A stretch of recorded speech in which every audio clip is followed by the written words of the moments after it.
Good morning, Austin. How are you, buddy? Great. How are you today? What is up, everyone? We're in the office. Boom, boom, exciting. So, quick update for all the guys that ordered on the pre-order a couple weeks ago. The last of the pre-orders are going out today.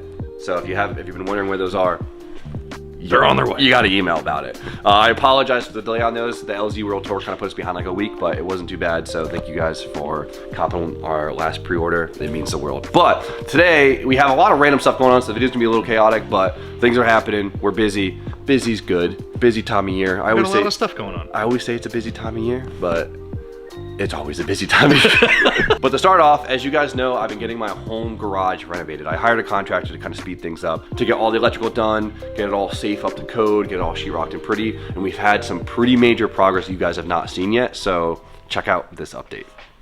All right, guys, time for a big update. Now, before we get in the inside, there's a couple things on the outside. We've got a new door. You had to. The other one was really crusty and old, and this one's really nice, so why not? We're already in here. So the big thing is the garage doors. So before, these things were kind of framed to have an arch in them, and we reframed it into a square, mainly to accommodate for more modern garage doors and styling. And the big thing was the frames were pretty rotted, just for being exposed from the elements and from insects getting in there, which is great we got to do it now because that was definitely one of the things stressing me out, just seeing the rotted garage frame. I'm like, oh man, this is gonna be a project one day. So kind of one and done. Before we go on the inside, if you guys remember, it's been a long time since we've shown this. The inside of the garage was outdated, old, full of junk. Now it is time for the big transformation. Oh, look at it. This is so amazing to see. So obviously the big change right now is there's sheetrock everywhere, right? Before there was no sheetrock in the garage, it was exposed. So now it is fully sheetrocked, just needs to be taped and painted. The garage is fully insulated. The ceiling now has full sheetrock and insulation, was amazing. I mean, dude, look at this. This is incredible. It's almost at that perfect foundation to build that awesome little spot. So a couple little things here. The big thing was we had to put a big ass beam here in the middle. I guess originally the joists weren't up to code. Maybe it was at one point, but I guess it wasn't structurally sound. I mean, these are basically 2x8s just running along the length of it. So they had to put a big ass beam in the middle and then tie all the joists in. As you could tell, they had to put this in obviously to be the structural point for the beam. Same basically structure is behind the sheetrock over there. Now this is up to code and my roof won't fall in, which is really, really freaking cool. And on top of that, we can get up there and actually store things up there. That's why this thing is windowed right now. We're gonna have a pull down, kind of like an attic, so we can get up there and store some things. Of course, we got a bunch of wiring done. We have outlets basically around the entire shop, so we have options for, I mean, anything, which is huge. There was like no outlets in here before. And you might notice this little platform right here that looks a little weird. Well, I wanted the garage to have its own like climate. I want to be able to work here in the summer. I want to be able to work in here in the winter. And so of course I had to add a mini split, a little HVAC unit. So this will do heating and cooling. And so this platform basically houses it and all of the hoses and cables and lines. I'm so pumped on this damn thing. So we are getting somewhere. This looks absolutely beautiful. Garage doors are still in order, so they'll show up hopefully early next week. Get that tied up, we'll get the lighting up and get this thing taped and painted, and it will be a whole new, I mean, it feels brand new in here and it's absolutely amazing. So we're getting there, we're close. A lot has gone done. It's weird to see it transform so much, but gotta get the sheetrock taped, painted, get the lights hung, all the electrical switches and all that stuff in, and it's gonna feel like something special. I know, like, we got the shop, it's crazy, but to have like this is work. This is work, right? This is work. But to have your like own little personal space is gonna be amazing. I'm really excited for it. And then we get to do all our fun stuff. And so do we get to make videos there soon? Yeah, I hope so. I mean, I wanna do some garage mods, get the floor all cool, figure out what I wanna do for workbenches and tools and all that stuff. Just make it my own personal space. I gotta figure out what Nabores I wanna put in there. I've been pondering. I got a lot of trinkets. I'm excited. And the best part about it is we'll have heating and air conditioning. So it's really hot here and we're miserable, we can go film some videos there. I love that. That's a good idea, right? Yeah, that's a good one. We'll get a home garage project. Start pondering on that for me. But we got a lot of work to do, so let's get in the shop. What are you doing? Spoon's got me working. Nice. All right, you guys saw in the last video, we got the Lexan in the car. It's incredible. It looks so sick. If you guys haven't seen that video, don't look. Go watch the last video. It was a good video. All right. But we're gonna move on to the Porsche today because a couple of small bits showed up, and I want to make some steady progress because steady progress will get you somewhere. It's a step forward. The step forward. There's a lot of work that needs to be done on this car. Honestly, I need to find a couple days that we're not filming to just bang out some grunt work.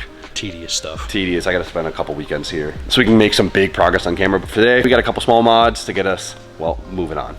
So we've been working in the frunk here. So last time you guys saw this car, we put the fuel cell mount in it. That's all good to go. The next major hurdle is actually mounting the radiator. But in the meantime, we have a couple more things we gotta do. So 2 things that just showed up. So what we got is our battery box, which I almost forgot this car needed a battery. It just clicked. I was like, oh my God, I need a battery in this thing. Where am I gonna shove it? So we have a small battery box. And then we got our new 411 Works bulkhead for our 16 ANs for the coolant lines, because we gotta get coolant lines from the frunk into the rear. So this is a little piece, but I'm actually really excited to show it off, because if you guys have never heard of Ryan Turk before, it means you've been under a rock. Yeah, right? Where have you been at? Where have you been? Ryan Turk, one of the best drivers in the world. One of my favorite drifters of all time. And he's a Northeast boy, so it hits different, but he just started his own company where he is making a lot of fabrication components. I'll call it that. He makes his own couplers, his own clamps, a lot of billet pieces, and this happens to be one of them. I'm gonna put his website in the description. Go check it out. He sells a lot of cool stuff, and you'll probably see a lot of these parts on our builds moving forward, because it's good shit. But for now, we have his 16 AN bulkhead fitting. You guys saw those. So pretty. Oh, it's beautiful. Look at this. Makes this all in-house in New Hampshire. You gotta love that. American made. Can we go visit one day? I'd love to. He just bought this whole shop that he's doing a whole thing on. It's cool. Go check out his YouTube channel. But for now, we have this piece. And so this is what this is gonna allow us to do, is actually get our coolant lines through our front firewall. The radio will be here. We have the bulkhead in the back. And well, we gotta find a good place to put this. And realistically, you know, we talk about having to overthink everything. This is a little piece, but a lot of thought has gone into where we're gonna put it. We need to get the coolant lines through the car. And a lot of this stuff, it doesn't give us a good path, because this brings it into the wheel arch.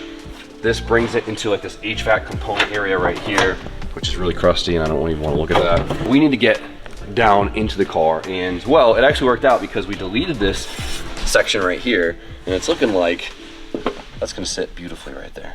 So let's drill some holes.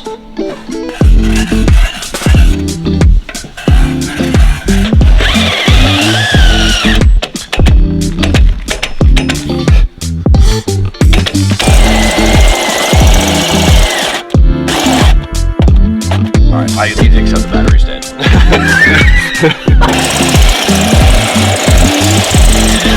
Much better. Much better. I'm getting a Milwaukee.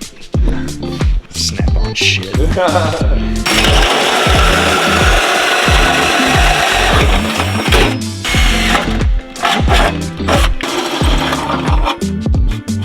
What was clean in Spanish? Limpio, clean. Look at that. Wow. Love that. That's a good part.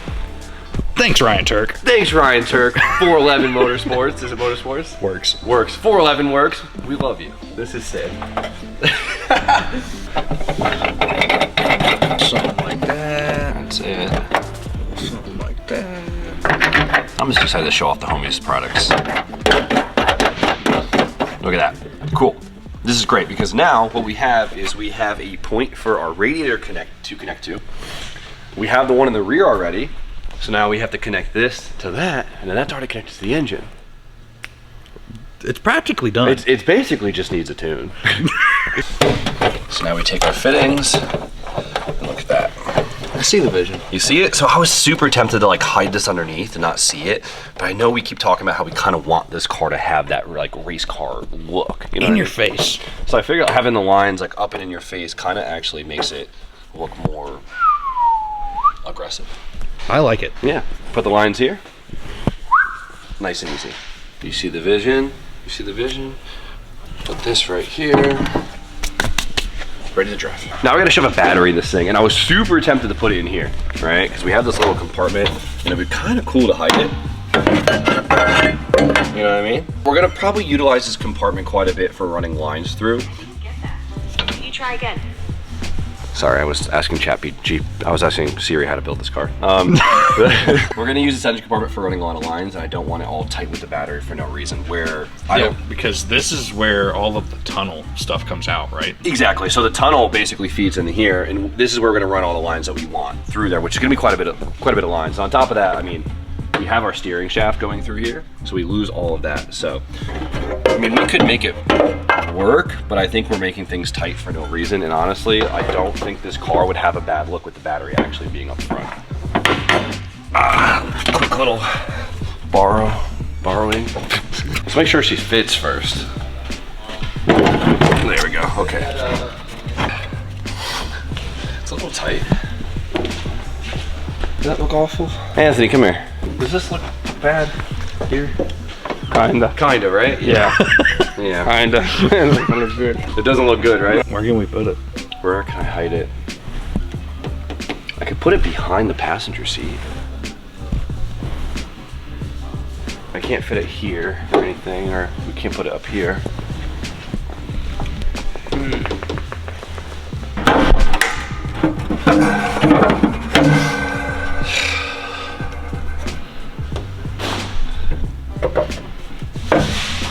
Might work.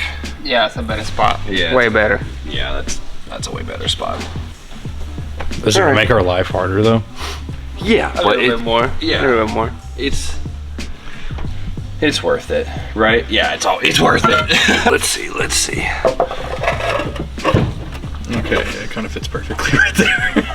Wow. It does fit after we remove those brackets. Yeah. That's so good. If no one were to see, I could make a quick battery clamp for that because that ain't going nowhere. But that's a lot better. Yeah, we're doing that. Yeah.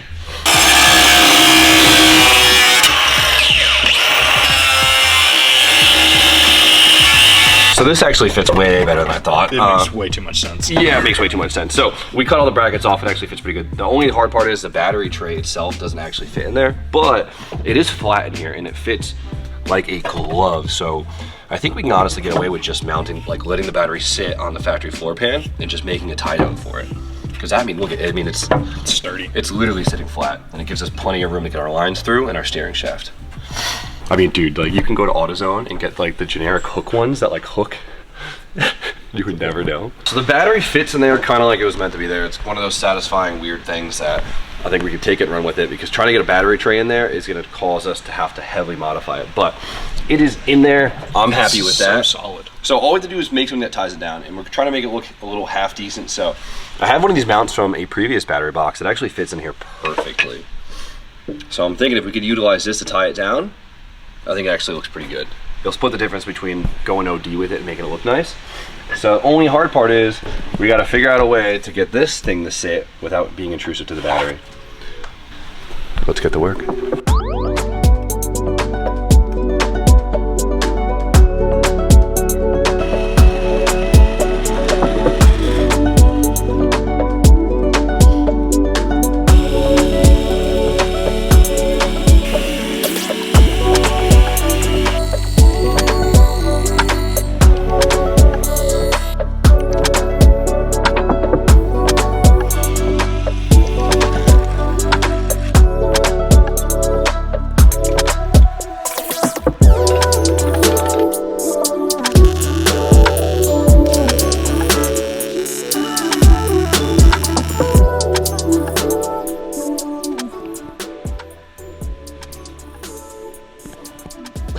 Bracket's done. So if you guys can tell, the battery sits all the way against the firewall here, which means there's really no way to get bolts in here. So I need something that can hold this in place while I tighten down this side. So I made this little bracket here that has these little nubs on it, and what it'll do is this will slip under, lock in there, and then when we actually go to tighten this down, it will push up against this and not be able to slide out. Does that make sense?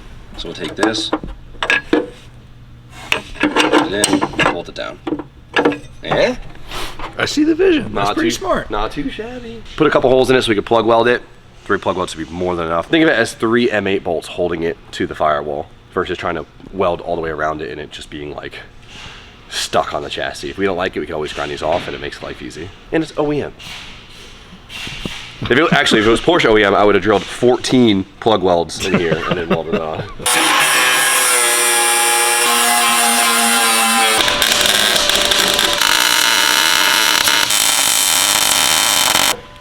So then, take this, boom. It seems kind of OEM. We should have just enough room to get the battery out. We have this point, and now we need a section for the front to bolt to. So that's exactly what that is.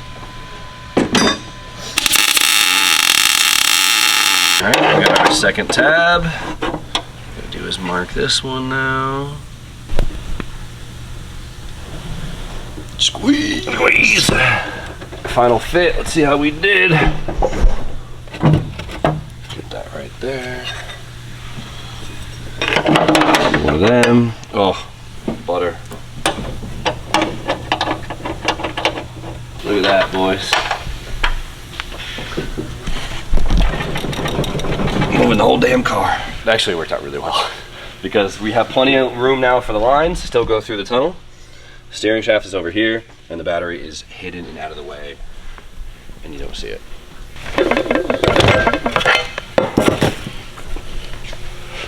And then, voila.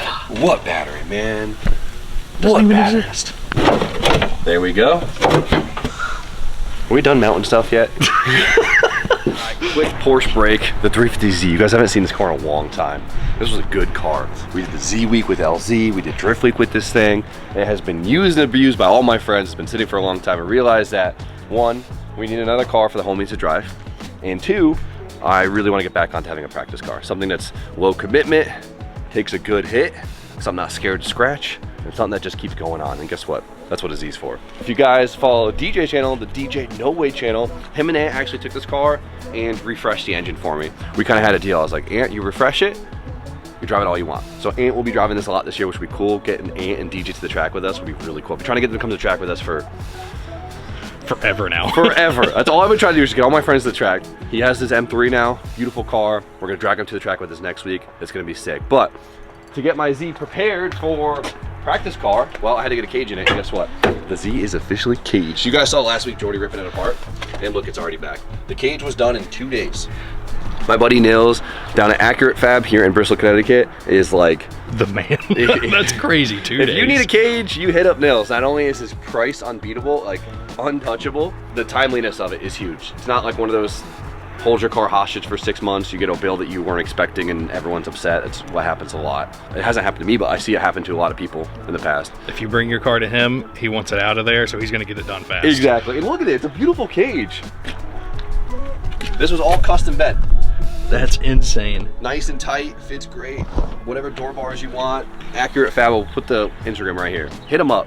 He does anything from tube fronts, the cages, to anything fabrication you need, he'll get it done. Does he not sleep? I don't think he physically sleeps, because how do you do this in 2 days? Now it's visual cage, which means we could use this thing at E-Town to get some good practice laps in, so I'm really pumped about this. And he made me new seat rails, which is crazy. He makes his own custom seat rails, and it has a huge sliding point on it, which is huge. So now when I switch between me driving and Ant driving it, we can loosen the seat and just slip it forward and tighten it. Easy as that. Hopefully you guys will see Ant and DJ doing some tandems on his channel, and I think those boys are gonna surprise us with their skills. DJ knows how to whip. I don't know how, but he does. It's kind of scary how we just got in his car and just could drive out of nowhere. Same with Ant. It's silly. I love that. So yeah, so we'll be bringing this thing to E-Town. I'll probably live at E-Town, to be fair. Just get some good practice in this year. I want to get back onto, like, even if it's slower, not as aggressive as like the pro car stuff or even the front street level stuff, that proximity of tandeming allows it to just, the repetitiveness of the close proximity allows it to just become this subconscious comfort to you, that when you turn it up, it becomes less of a big deal. Does that make sense? Jordy, all the orders packed, so we're gonna put you to work. Some Scotch Brite and some black. Let's go. So we're bringing everyone to the track next week, get some seat time with the boys, and it'll be a good time. But in the meantime,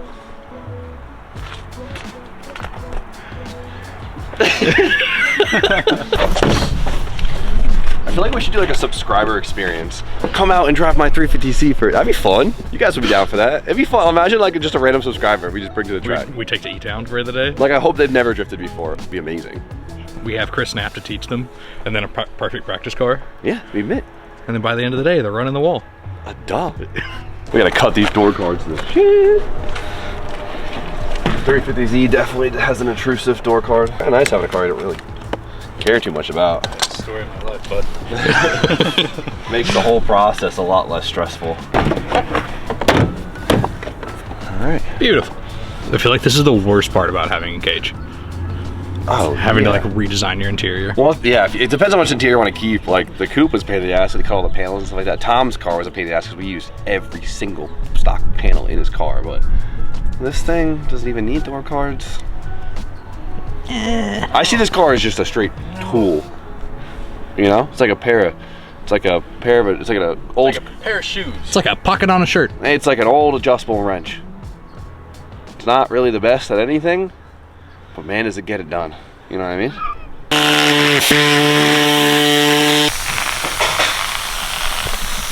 Precision reupholstering. You like that? Like every time we build any car, I like kind of over obsess on every little cut, detail, bracket fitting. That sometimes like a project like this is just like So refreshing. it's refreshing and just fun because it's just like you don't get to come in with this. Get kind of attitude. Exactly.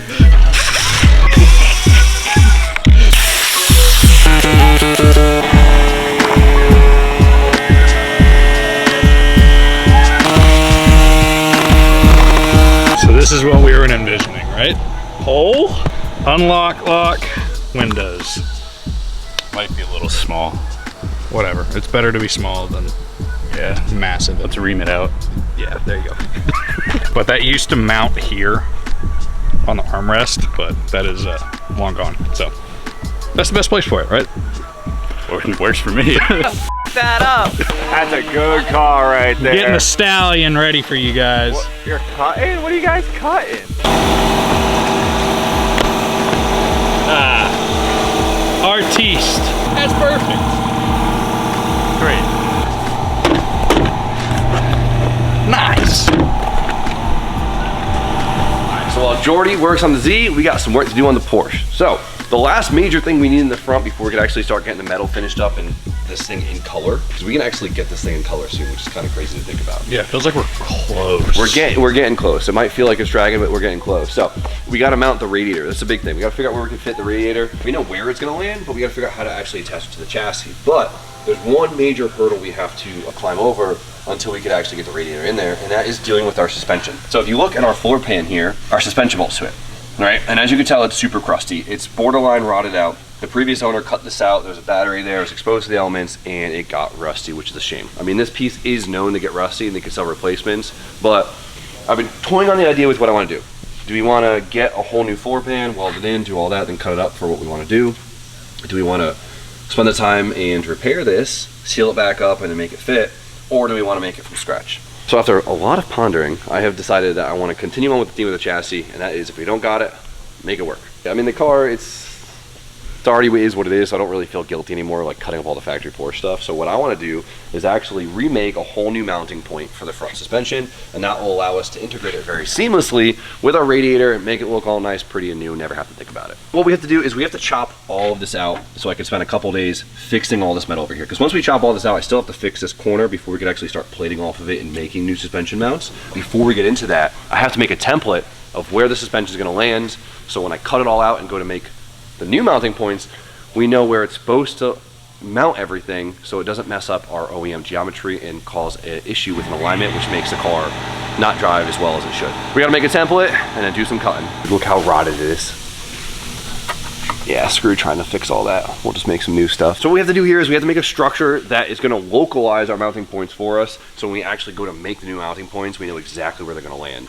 I think what we need to start off with is actually making a plate that will bolt on each side, and that will allow us to build off of that.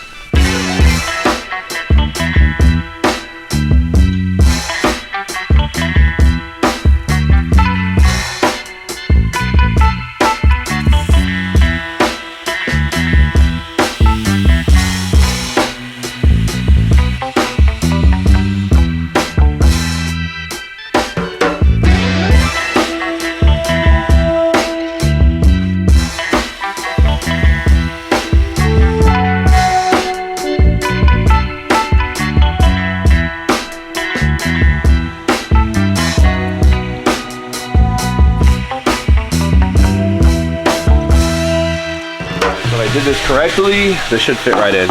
Now, obviously the plate itself doesn't matter. It doesn't need to look pretty. There's no reason to prep it, clean it, do all that stuff, because we're just using this as a template. But these mounting points have to be very tight tolerance, because we're gonna be building off of this. If there's error in this, and then there's error off of building it, it gets double error. We want these to be nice and tight. So hopefully I was able to do that with paper. Oh, look at that. That's sick. Nice. That's really easy to not fit well, you know what I mean? Nice. All right, now let's try to do that again. 2 for 2. Nice. Like we mentioned before, the lower control arm actually mounts here. So if this position is anywhere else, side to side will change caster, forward to back will just affect the mounting. We need it to be spot on. So we used a really thick piece of metal here so it can't get all flimsy on us and potentially change position. Before we try to localize this to somewhere in the chassis, we're gonna localize them to each other by connecting the two plates. Now I left a little hang off here because I was like, okay, cool. We'll just like do it on the outside, but I'm nervous that even though the plates are thick, they might get a little flappy on us. So I'm gonna go right through the middle of them.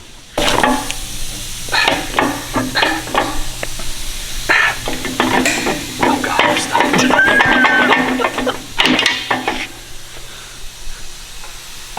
Yeah. Mint. Anthony, hold my pipe. Got me doing the dirty work. The dirty work. I'm gonna hold the pipe. All right, don't look at it now, all right? Close your eyes.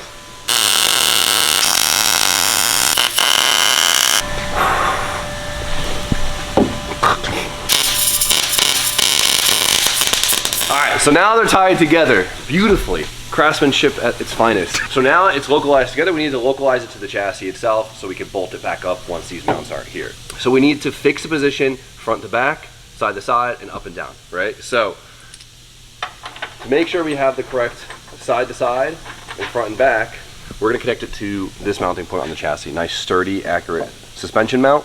We'll tie it in together off of this little tube, and that will fix it in this plane. Sits in there nice and tight, so it can't move. Perfect. Perfect.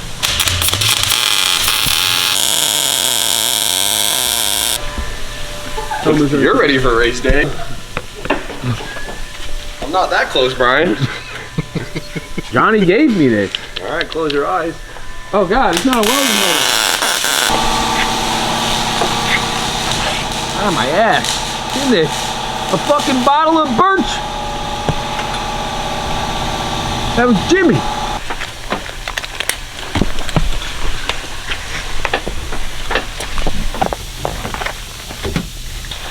You freaking race car driver. I won't break my neck. How safe do you feel? When I fucking rear end Jimmy at 80, I'll be like, Yeah, let's try to avoid that this year. dude, you'll also be doing 80. It's when we hit the wall. Well, at least Brian's excited for the season. That makes me happy. I'll be safe. So we get it tied to those mounting points. This thing is, you know, ready for race day. Now we have our flat plane located. Now we have to find something that will prevent it from going up and down. So we need to find somewhere on the chassis that's not gonna move or get cut out that we could attach it to. So what are you building? You know, brace. I gotta remake the mounting points of the lower control arm. I have to cut it out, so I'm making a brace that positions it so when I make the new ones. It's a jig. It's a jig. You made a jig. I made a jig. Doing the jig, making a jig. This Cut looks right. like a good jig. It looks like a shitty brace. Shitty brace. Good jig. Great jig. Yeah. There we go.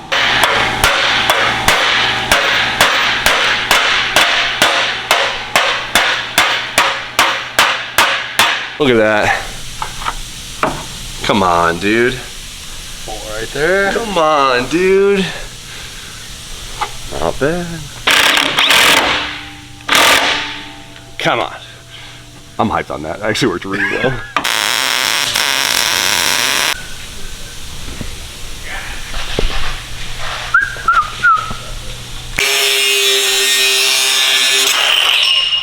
That's it, baby. Jimmy Jigs. That's what they call me. My new nickname, Jimmy Jigs. Look at this thing. That looks so OD for what it is, but let's remind you, what we made this entire brace for was to make sure that these mounting point locations stay exactly where they need to be. So now we can cut all of this old metal out, bolt this thing back in, and then build right off of our jig without having to measure a million things. We bolt up our mounting points to it, attach it to the car, and we know it will land within the factory spec, assuming the car is straight and welded together by Porsche well. This is so bad. Like peeking in through the windshield. Oh, He's like spraying like right at himself too. There's so many runs. You gotta just kind of like run the whole thing so it looks normal. Just make runs everywhere. Everywhere. Or else you notice where there is and isn't runs. I hate painting cages. The back came out mint. I was really hoping that Brian would show up by now and be like, give me that damn can. Oh yeah, Brian, show me how it's done. Yeah, I suck at this. You do it. Look at the inside of that one. Oh, come, like look right here, like, holy shit. Name of the game is no rust. That's all we want. It's the main goal here, no rust. I think it came out pretty damn good. Thank God it's originally a black car. All that black overspray, you don't see it. It's just extra tint on the windows. Yeah, okay, luckily the quarter glasses are blacked out, so yeah, minimal on the windshield. We'll razor that off, but It'll be fine. I'll tell you what, this roll bar and jazzy paint, it levels out pretty well because the amount of runs that I had on this thing doesn't look too bad. I feel like cars have different auras when they have cages in them, you know? I'm at the party now. We're definitely doing a cage in the Porsche. They just look so good. A couple more things in the inside and we'll get it dropped off to the cage ASAP. I think it'll be sick to see that car sit with a cage in it. But I gotta do a couple things first so I don't have to work around the cage, you know what I mean? We got the cage in the Z, painted up, gotta get the interior back in this weekend, and we'll go test it this week with the boys, let Ant drive, have some fun, see him crash in the DJ. It'll be a good time, and we'll have a nice, good practice car for the season. Now we have the jig made for the Porsche, which is huge because I need to lop that thing off and start fixing all that rust in there before we could actually start making a new piece. So I'll probably lop it off camera and start prepping it so you guys can see the bread and butter, the meat and potatoes of the build, actually building the new structure, which will come out pretty cool, so I'm excited about it. But I'm happy with the progress. You can't beat it. But for now, you guys know the deal. Like, comment, subscribe. Stay tuned for more content. We'll see you guys very shortly. It's sad because I